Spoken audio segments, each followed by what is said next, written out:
Welcome back to the show, everybody. Whoa, that's loud. I like it. Welcome back to the show, everyone, and a great big welcome back to Estevanski. You're not going to see him this episode because he doesn't have any camera, but that's okay. Who has finally decided to grace us with his presence since he's only been here once before and he is part of the show. Well, we'll let him talk. I think I've been here twice now. No. Well, you've been here twice. We only did one episode that ever aired. Then don't say that I've only been here once now. Okay. Thank you. So once that ever aired, and then the other time we were kind of getting everything ready. Finally met your mom too. Oh, look at that. Yeah. He's getting all risky now. Look at him. Anyways, well, today we have some pretty awesome topics I want to go about. First, I kind of want to go back to the weird homeless stories that I had before. With my last trip, I went to San Francisco this last weekend. Not my last one. Well, I guess it's my last trip, but anyways. From there, we're going to go and stay in San Francisco with a horrible story about some bridesmaids party that went gone awry with a fire inside of a limo. From there, we're going to talk about how Jason Collins came out and how this relates to Tim Tebow coming out. And finally, the Mars rover started talking back to us. After going through some hormonal changes. And like always, we will finish the day with some movies, music, and games, including Iron Man 3 and Call of Duty's new map pack, and see how it stands out to the rest. So with that, just sit, watch, and listen here on... You're listening to Red Pod Radio with your hosts, Justin Kendall and Estevanski. Where some things about everything. All right, so starting off today, we're going to talk about some homeless people. So this last weekend, yes, I know, I'm in love with this topic. I have no idea why, but this last weekend I went to San Francisco, which I've never been. It's an awesome place, actually, if you've never been. I'd like to go one day. You've never been? I've driven by, but okay, on the bridge and stuff, but I think we didn't go into the city. Okay, yeah, it's awesome. It looks It's weird because you lived in California and I've never lived there. I'm from Southern California, dog. SoCal. Yep, boop, boop, boop. Anyways, so when you go there, if you've never been, be prepared for a lot of homeless people. So there's a difference between the homeless people there. They have lots of ones that are worker homeless people, and I'm going to put these into two classes: worker homeless people and begging homeless people. You'll have the two different ones where some are just there holding cups, cans, and then you have those who are actually performing or doing something to earn money.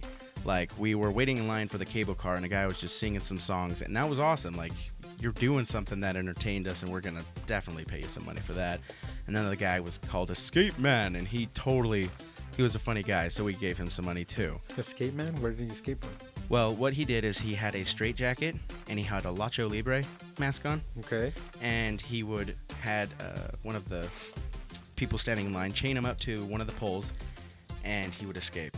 He's like, the record's 1 minute and 48 seconds, and he was funny. But I bet he garnered that skill one day when he woke up drunk and he was tied to a pole. Dude, I could totally do this as a street thing. Buy me 240s if I get out. 240s. And then this isn't to be confused with the other type of homeless people we saw. One would just bang on drums, which you're saying he's performing, but I mean, he's just doing the same beat, like like all the whole time we walked by him, and we were there for like a good 10 minutes in the same beat, just going like and I'm like, well, you probably get like $1 because you can keep that beat going for forever, like all day. If this was a techno song, you'd be all in, dog. Yeah, no. Anyways, and then there was another guy who would stand behind a bush that he'd hold up, and he'd say, "Boom, mother trucker," and he'd scare the shit out of you, and you were like... Did you say the C word? Shit? Trucker. Trucker. Oh, you said trucker. I thought you said chucker. I was like, ooh. No. Mother trucker. Oh. He had a lisp and everything. It didn't actually sound like that. Well, he tried saying it, but he had no teeth. Was he especially ugly? Oh, yeah. Oh. Well, the funny thing is, this guy behind the bush, that's not a talent. You're behind a bush, and you scare people for money. Being creative is a talent. Okay, he thought outside the box. Said, hey, dude, I can probably get a little scare or a laugh out of these people. Boom, money falling out of their pockets, I'm sure. Okay, people did enjoy it. They had the good laugh. Well, did you give him $1? No. Why not? Because he scared my sister. Oh, yeah. I'd be looking. She was like, "Oh my gosh, what is that? He's like, What is that? Not who is that?" he's like, let me explain homeless people to you. They're weird. They live on the street. They're probably drunk. Yeah. So, I mean, overall, that's my experience with homeless people. But the San Francisco trip was amazing. Don't try to do it in 2 days because it's freaking hard to do. I mean, there's so much, dude. I didn't realize that. And you can do like Pier 39. There's the Golden Gate Bridge. There's cable cars. There's downtown. It's just, there's a ton to do. Downtown. And What's funny, though. look for good bars and restaurants. Yeah, I mean, it's weird. Like, you go to the wharf, which is just where a lot of the homeless people are. Tourists are. Tourists and homeless people. And then there's Union Square, which is up and then up the hill and then down back in. Okay. Which is a lot more ritzy, I'd say. All you rich people. And they're right next to each other? Yeah. So, well, it's like right there, and you go like a mile over, and you're right there in that rich area, which is where Stockton stayed. And Stockton, bringing him back in, he saw this guy with a bush before, too. Stockton, you should really listen to our show, bro. He probably doesn't. What a douche. Yep. I know he doesn't. I'm going to ask him. He's like, if you do it on YouTube, and I'm doing it on YouTube for you now. Listen to it in your car. Yeah, he's a douche. All of you, listen in your car. He doesn't like listening to us. But overall, it was a fun trip. That's cool. I'm glad I went. None of the homeless people touched you? No. Okay, good. Because then you need a shot. For They staph get, like- infection and stuff like that. Well, they get really close and up in your face, and you're like, oh my gosh. No, dude, like, I grew up in LA, man. Like, homeless people back away. I was in East LA, so the homeless people that you did see, you kind of had a feeling that their mom lived nearby, they just can't stay over there no more. You know what I mean? Yeah. Because I remember a couple guys that I knew that were a little older than me who used to hang out at the arcade. Mm-hmm. They, like, lived behind Taco Bell or at the park. El Taco Bell. All right. They were good at Street Fighter, though. So, staying in San Francisco with some sad news. On Saturday night in San Francisco, there was a horrifying fire in a limo, killing 5 women. A group of women were celebrating the wedding of their friend. I'm going to say this wrong because it's Spanish. Noraiza Fojas. Who? Noraiza Fojas. Noraiza. Nariza. Don't change your voice just because you're speaking Spanish. Okay, I'm just saying. You said that for... Okay. That's San Mateo. Mateo. Just the only thing you're changing is the E. Nariza Fojas. There we go. Okay. When the driver stated he heard taps on the window, they were talking about smoke. He told them they couldn't smoke in the car, and then he heard them start rapping on the window, just banging, saying smoke and fire. So he pulled over, and he started pulling the women out through the partition between the front of the limo and the rear of the limo. And the first girl who got out went to the back of the car, and by the time she had opened the back door, the other 5 women in the car were already dead. So that's just the amount of time. He said it was about 3 minutes from when he heard the first tap on the window until he pulled over the car that the thing was engulfed in flames. Wow. Which is insane. He couldn't see what, like, once you feel the limo start slowing down and you're going to either get burned alive or get a little road rash from jumping out the door, I'm going with the road rash. Yeah. You know, especially if you're on the passenger side or the back of the limo and you're already on the shoulder of the freeway. Of course, duck and roll instead of burning alive. That sucks, dude. I don't even know if they burned alive. They're gonna do an autopsy report, and it's coming out today, Monday. Yeah. The San Mateo County Coroner's Office is gonna do it. Yeah, I'm doing better. So what I want to see and kind of talk about with this is, do you think there's any foul play involved? Because that's kind of weird. 3 minutes, and all of a sudden, and when have you heard of a limo before getting engulfed in flames? A car in general where it just bursts. That and like I've known people who like they rented a limo and got kicked out really quick for lighting up in the back. So like usually the driver's pretty quick about catching you smoking.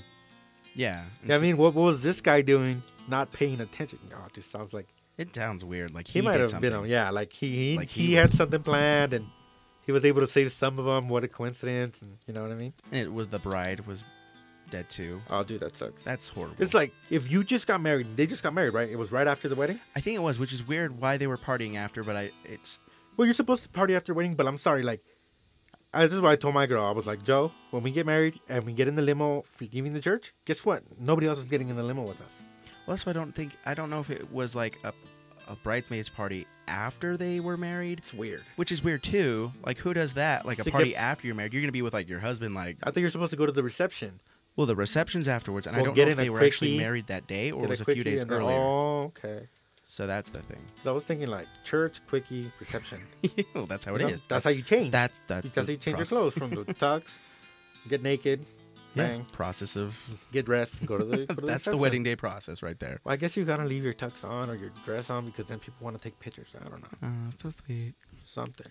But yeah, it's just weird how it was insanely fast that went up. And another thing is, it could have been non-foul play, and maybe there was something with the alcohol and their hairspray and something flammable.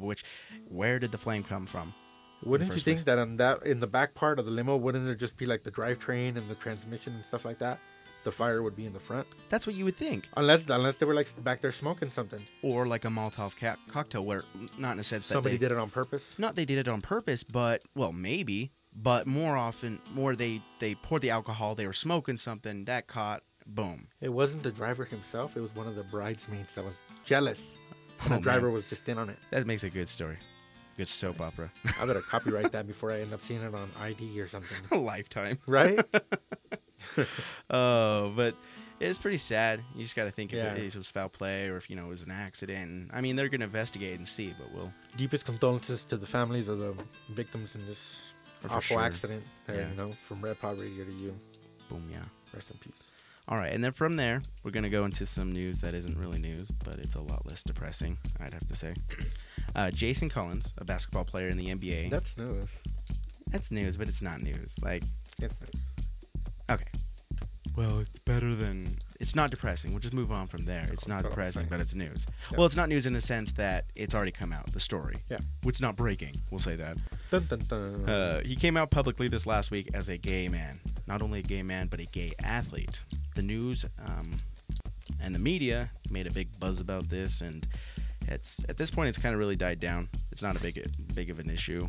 The issue of the Sports Illustrated, which he did his story, it just came out, and I got to go home and read that. But pretty much he's been talking to everybody about it. But a while ago, this is why I want to bring this up. A while ago, a man named Tim Tebow came out of the closet, but his closet was a little different, mind you. It was the Christian closet. And when he had first tried to tell everyone that he was a Christian football player who had never had sex, the media had told him to keep it quiet. And I know you're going to say he's been a Christian forever. He's publicly announced it way ahead of time. Yeah. But overlooking that, what makes this different, and why is the media kind of telling him, don't tell people you're a Christian? It puts a bad image on you, opposed to tell people you're gay. Because too many people want to be politically correct, and apparently your religion is not politically correct because we have to keep politics and religion separate. Okay. At least that's my take on what other people are thinking nowadays. But Yeah. I'm a Christian, so what? Somebody else is not. Big deal. Yeah. But that's just my point of view. The color of your skin, your creed, your religion, whatever, doesn't make a difference. If you're an asshole to me, well, guess what? Yeah, that's your personality, and that's when I Yep. need to start judging. Not judge. Well, yeah. Judge. Start judging you, because that's the way you're treating me. That's the way I'm going to treat you. Exactly. And with this, I kind of go into this thinking that it's sad that we as a society need to uplift this situation so much. Like, it was so news. Like, everyone was talking about it, and it was like such a big thing. Oh, he's the first gay athlete to be in the in the league or of his. Yeah, but women in other sports have been openly gay for a long time, and like figure skaters, and as Yeah. far as men go, And it's just just such not a in the big issue. five. Not in the big five like the NFL, MLB, NBA, NHL. NHL, and I guess Soccer. soccer. Yeah. But I bet you there's a bunch of gay dudes playing soccer too. Oh yeah, I'm sure. No, I'm sure there's a bunch of gay guys playing NBA. The thing is, and I'm not. It's awesome. Yeah, Good on dude. him for doing it. Good for him. Like, really, that is awesome, because it puts us closer as a society to accepting these types of things. It's just, as a society, I hate that we had to uplift it, because it's essentially the same thing to me as a straight man coming out and saying I'm straight and I'm black. What difference does it make? It in my eyes, it doesn't. And I know a lot of people are bigots and they think it does make it's a big thing, and that's why. But I don't. You know what though? Like, for as much praise as this guy's been getting, he should, like, people should not talk down to him, but that's messed up what he did to that girl that he was with for 8 years and lied to her. He the was whole time. engaged. Yeah, dude. Like, and just never told him. Oh, by the way, guys, yeah, behind me for sure. You know what I mean? Or something like that. Or Which I don't know. Maybe he was confused too. well, yeah, but because he said he knew. He knew. Yeah. He said he knew. There was something off. He wasted it. Like, okay, had he got her pregnant and they had a couple kids and he came out of the closet, that's cool. You know what I mean? Because it might have been in a way to enable himself to have a family. Yeah. And then put himself in a stable situation with his career, and then come out and it's like, all right, kids, wife, this is what happened. Yeah. But instead, he just took this poor girl's time, Man, lingered on, you know what I mean? Just let her on the whole time. that's a lead on. Yeah, that's plain You simple. know, say they met when she was, 23, 22. She's like 30 now. You know what I mean? She's an old maid. I'm not saying that she's old, but that's prime baby making time Oh yeah, totally. that she gave up. And it's not like her career wouldn't have stopped if she had kids. Totally. Because yeah. she seems like an independent person. Mhm. You know what I mean? Like, good for him that he came out, but Oh, for sure. you need to hook this girl up. Yeah. You know, pay her off or make her a kid or something like that, because you guys have a mutual bond. Totally. You know, you have apparently got along for 8 years, That's weird. right? I gotta say that's weird. Like, if you don't know yourself for that long, like at first I could see maybe if he's a little confused, he's like, Yeah. I think that I'm supposed to do this and I'm going towards this, but something's feeling wrong, obviously, and I'm not doing what I love to do or like what I feel in my heart is right. But at the same time, you can't judge the guy. You know, we don't know what his parents are like or what his upbringing. That's what I'm saying. If he was like a hardcore Christian thing and he thought in his head that like, man, wrong. woman is the only thing and that is what I need to do, and he's pushed to do that, maybe he's pushing himself and he's just being unhappy for that amount of time and he's not necessarily thinking about her, which he should have been. Would he then be chastised in this situation if he was? Yeah, I think he will be. Of course, like I said, with the Christian thing, with our society trying to open up to everything except religion, I think we're accepting him. So as a society and like media and everything, we're accepting it. So in a sense, we're all accepting him, but he's gonna have a hard time with the people who know him, with the people who grew up around him, and his parents saying they're Christian. They might have known. And they did. And I mean, like his brother, Jaron, said he knew a year ahead. So he knew last summer, and he's known Jaren's something. his twin brother. He could read Which is weird the because thoughts in his head. he said he had no idea. I guess if you've been fronting this long, you might be good at it. You know what I mean? That brings up the situation too. Our one gay twin, does that make the other? Like, at least a little gay? Yeah. Like, No. if it's a gene thing. No, because I got an uncle I got twin uncles, Mhm. and one's an evil one and one's the good one. So he just got all the straight genes then. But no, I'm not. He's not gay, but I'm just saying one's evil and the other one is. Yeah. All right. I wouldn't say not so evil, but he's a good guy. That's cool. I wish I have twins. Like, I want to have twins when I have kids. No, you don't. I do. I want to. No, you don't. No, I know you're saying this right now because you're like, but I want to have lots of kids. Yeah, go ahead and have as many kids as you want. Do not like. No, but it's in my gene pool, I think. Yeah, Like, I think I'm in the line It's to. in my. I'm in line, but also thing, if we had twins, oh my goodness, it'd be so much harder. Like, by the way, 6-week-old baby, Yes. doing healthy. Still Yeah. in hell. Yeah, I know he's doing really good, dude. My poor baby. Hashtag Jujubin IG at Estevan. All right, and then our final discussion, well, the final before our upcoming music and movies and games, is about the Mars rover finally coming into contact with Earth again. We've been on a hiatus from speaking terms with them. What a coincidence. Kind of like Estevan, we went away for a month and then we started talking again. This That's is- just I- because he decided to further his career. Who does that? I know, right? But Well, whatever. you know what they say. If you love something, let it go. And if it talks to you again, then there's true love or something like that, right? Is that why you brought up this whole Jason Collins thing? And True now love. you're saying this? I love Justin, I have a woman. I'm not interested. Whatever you do in your time is fine. Oh, yes.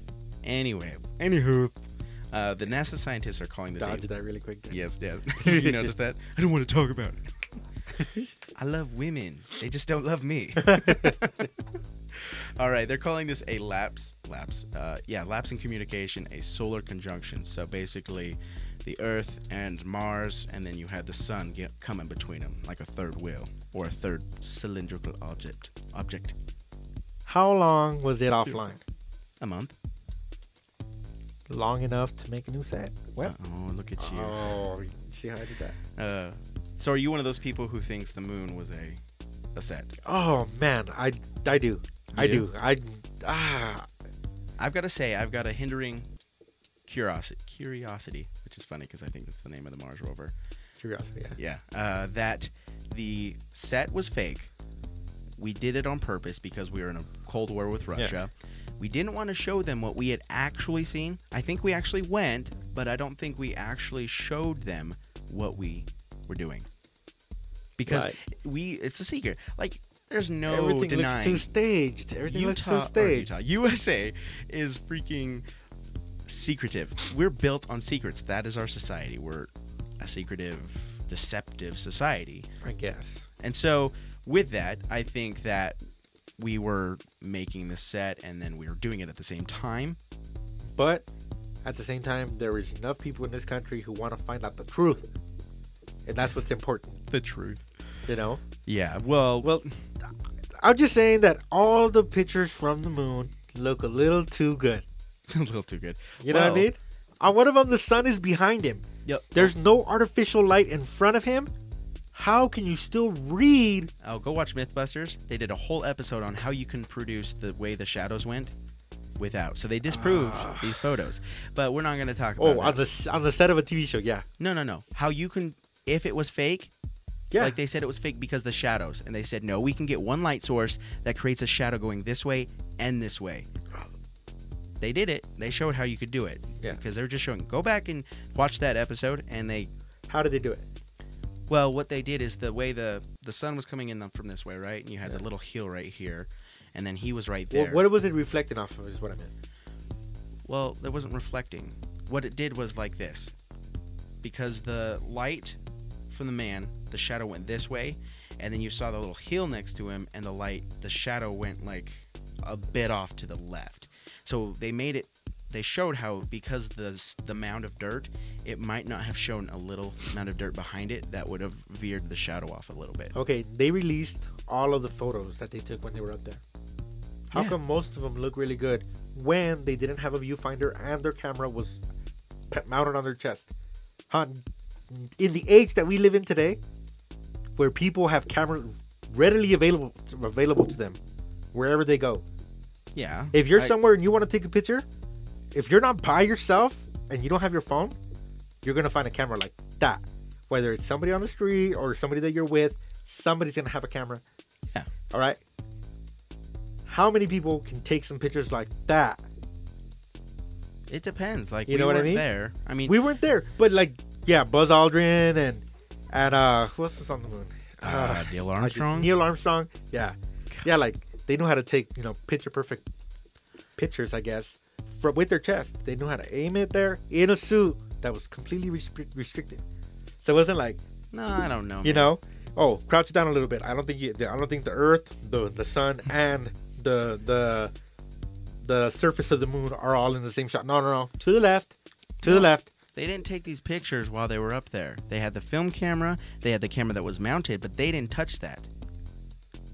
They didn't sit there and like. Who took the pictures?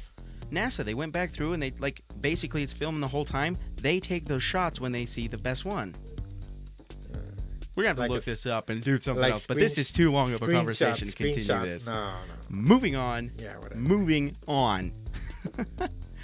Oh, just another thing I want to mention. A private company is funding for a married couple to go around Mars, not actually to it, around Mars and come back, which there's no guarantee you won't die. And this is going to take about 2 to 3 years. Won't that like breed an alien or something like that? I don't know. Like, you're going to hate this person. People who go and they spend retirement with someone, they hate them. So you take 2 people that are potentially married couple. We're going to say they may be retired age because I don't know if they're who else would waste? Yeah, who's going to waste their time? Yeah. They're most likely going to die either from murder because the other person's going to kill you or from starvation. And they're recycling this air, and they have to drink their own pee. That's good. Oh, that's it? No. For science. Would you do this for science? Me? Yeah. No, I got stuff to do. I got things to do. Like watch TV and play games. What am I going to see in Mars? Like, do they have roller coasters or something? I don't know. No, but I mean, yeah, that's the thing. What am I going to see? Ooh, it's the red planet. What am I doing? Oh, look at the backside. Bye, planet. Oh, yeah. Look. I bet you that could be a state. Oh. Oh, you see the Martians on the other side. You see Marvin the Martian. And then you die. You never get to tell anybody what you saw. All right. Speaking of Martians, there's a lot of new movies, music, and games coming out this week. Awesome. Iron Man came out this last weekend. Haven't watched it. And man, it's doing well. I'm going to go see it this weekend. I'm going to go see it. I'm going to wait for it on DVD. Yeah, screw you. I went to the midnight screening of Iron Man 2, and I was like, well, that was cool. It wasn't as great as the first one, but it had Don Cheadle. Don Cheadle's a Banff. So, anyways. So it's getting about 1.75? I don't know, 175 million. That's not 1.7. I don't know how actors are considered BAMFs, like you said, which I know what it means. But when a person by I guess society, you know, like people think Samuel L. Jackson is just hardcore. No, I think he embraces that style. I don't think he's anywhere like that. You know what I mean? And it's just like I think he overplays it too. Like, did you see the VGA Awards this last year when he hosted it? Oh, I'm Samuel L. Jackson. You're just like, dude, calm your ass down. Like, you are too hyper. Said the A word. Oh no, because it's in the Bible. Okay. Yes, it is. Don't even look it up. Anyways, get a Bible. Other movies that are coming out this week. If we can get this up here, we're gonna tell you. The Great Gatsby is gonna come out on Friday. That is one, yes. I do not want to watch that either. He's not a big fan of the literature of Americanness, which I don't even know if that's American literature. F. Scott Fitzgerald. I don't think so, bro.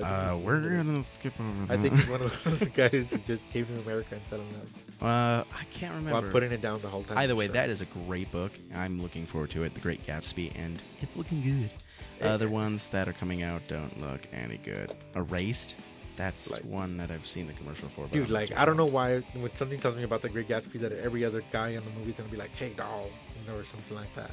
It just reminds me of, like... Remember I told you Gangster Squad wasn't going to be any good? And you're like, oh, my God, it's going to be so good.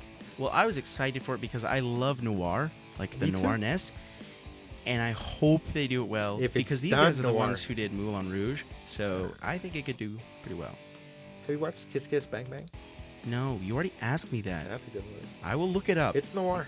I'm gonna check it on Netflix. No, you know what I did watch last week in my film class? HBO right now. Oh, okay. Oh yeah. Okay, that's a newer one then. Kiss Kiss Bang Bang. Yeah, it's a newer one. Yeah. With, okay. Yeah. Robert Downey Jr. Oh yeah. And Val Kilmer and what did I watch? The chick from that one. It takes place in like California, like LA. It has Guy Pearce. I'm gonna forget these. Guy Pearce. I think he has Robert Downey. No, Kevin Spacey. Usual Suspects? No, it is like a noir-esque kind of film. It's in color. Russell Crowe's in it. Oh, Mulholland Falls? Mulholland Drive? No, L.A. Confidential. L.A. Confidential, yeah. California. Why? I'm so stupid. That's a good one. That is a great movie. That's done right, you know what I mean? Yeah. It's like, it's not overplayed as far as I'm in the 20s, let me talk like these guys. But I kind of like that. But I mean, I hope Great Gatsby's not too much. But you can tell from the previews that Leonardo DiCaprio's like, "Blonde do declare Miss Beauregard." You know, Guys, you see what I mean? Just seeing the commercial. I mean, I kind of like the overacting, and that's what noir is in a sense, to a certain extent. Because it's supposed to be based on the book, and the book's supposed to jump out on. Yeah. At you, whatever. All right, and then in music, moving on to music, this week we have Lady Antebellum. Time, which is Rod Stewart. Piano Guys. Yeah, I guess he's looking bad, but okay. My mother-in-law goes to see him when he's in LA. Was he in like at the Hollywood Bowl or whatever? He like plays in Wendover, and that's like the Rod Stewart. No, I'm just kidding. Rod Stewart, he has a lot still rocking? of fans. Yeah, he's like Ringo Starr, who's like in his 70s. That's not true because Rod Stewart is talented. Yeah, I mean, like, he can play instruments and sing these songs and write some music. Okay. He just hasn't done it to the popularity standards or Yeah. pop standards of today. You know what I mean? Yeah, well, he's good. I never liked him, though. He's not my style. But I will appreciate his Yeah. talent. All right, and other people with music. The piano guys, Pistol Annie's, Patty Griffin, the music from Nashville, which if you haven't seen that show, it's a really good show. If you like country, it's not... They have some country music, which a lot of country music, but they sing it well. I'm going to say that. Which everyone who sings on the show actually sings on the album. So, A lot of country music sounds alike. yeah, that's true. She and Him, which has Zoe Deschanel and... She's she, I'm thinking. Huh? Is she? She's she, and he is he. Him. He is him? He is him. Which he is M. Ward, I think is his name. We'll look it up later. Then Now 46, which I've got to say, they've got to start over on the nows. Stop saying like Now 46 and start saying Now 1 again. It's only been like 13 years or 14 years since the Now started coming out. And there's like And 46, there's like 46 of them. They were starting to do like one per year. And Yeah, then remember? they That's what it was. started So it doing- was actually a pretty good CD. Yeah, It was like a good mixtape. Now the thing you have is like rap, hip hop the whole time, one country song, and one pop. Yeah, something by Justin Timberlake. Yeah, exactly. You know what I mean? That's so true. Even though Justin Timberlake's really good. He is good. Yeah. I'm That's not Justin what he Timberlake. sounds like. Dude. I know. I thought. Please don't do that. Then you have Natalie Maines, I can read, and Fitz and the Tantrums. Boom. And that's pretty much it there. Let's see if there's anything for games. I don't think there's much. This last week we had this week I think is when it is. Is it this week or What? the Call of Duty? Oh, have you played the new Uprising maps? No, I haven't. They're pretty good. How about you tell us about it? Yeah, no, I just played Encore for the first time here, right before I left the house. I got a couple games in and gotta play. That's like at the amphitheater, like in an amphitheater in London. Mm-hmm. It kind of goes in a big circle, but it's a good map. I guess not very big. None of the new maps are very big.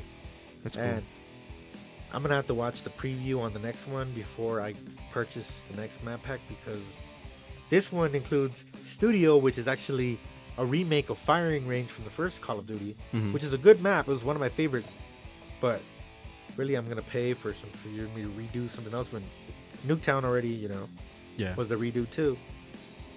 Magma is really small. It's like this there's a volcano in China and it ate up a town, and you're like, I don't know, like in a mall. That sounds cool. Sounds like Volcano, the movie Volcano, which Oh my god, that movie was so lame. it was stupid, but it's like funny stupid. Like I totally would watch It's like, it. why would you stay that close to the lava? Because it's LA. Oh, it's like, oh man, there's nowhere to go. It's gonna catch us right in the middle. No, You should what are we have gonna ran do? when you had a chance. There's like freeways to take you everywhere, and you didn't run. Really? All right, and then it looks like there's not much as far as like video games out this week. Nope.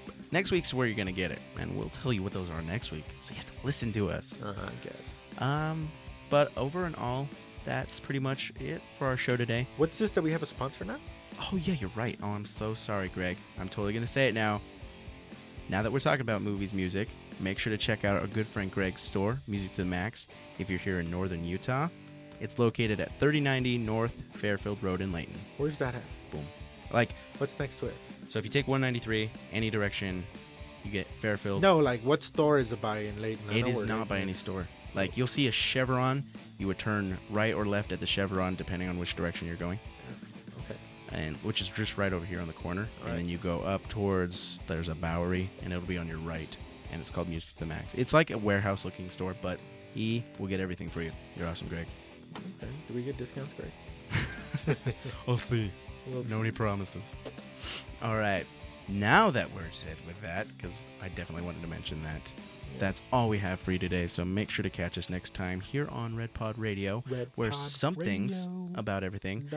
Again, I'm Justin Kendall, and that's Estevanski. Estevanski. And you guys, we're out. Late. Peace.